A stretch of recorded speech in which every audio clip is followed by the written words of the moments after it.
بسم الله الرحمن الرحيم. رمضان والقدس والمسجد الأقصى المبارك، الصلاة، القدس، الرباط، الجهاد، الاستشهاد، كلها مصطلحات مترابطة عند المسلمين. لكن في رمضان حقيقة الذي يمر على القدس والمسجد الأقصى مختلف عن باقي أشهر العام. في رمضان تفرح حجارة المسجد الأقصى المبارك برباط المرابطين. في رمضان تفرح أبنية المسجد الأقصى المبارك بقدوم المسلمين من شتى بقاع الأرض.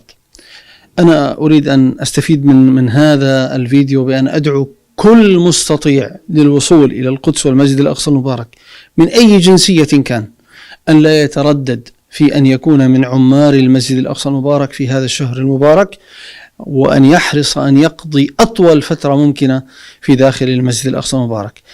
لا تجعل أي شيء يمنعك إذا كنت قادر للوصول وأن تنال من بركات الرباط في المسجد الأقصى المبارك، فإن وجودك فيه عبادات متراكبة، هي صلاة وهي اعتكاف وهي رباط في سبيل الله وهي جهاد ومراغمة لأعداء الله. فأنا أوجه الرسالة لكل مستطيع الوصول إلى القدس والمسجد الأقصى المبارك: لا تحرم نفسك هذه الأجور المضاعفة وهذه الميزة التي ميزك الله بها عن سائر عباده. جزاكم الله خيرا.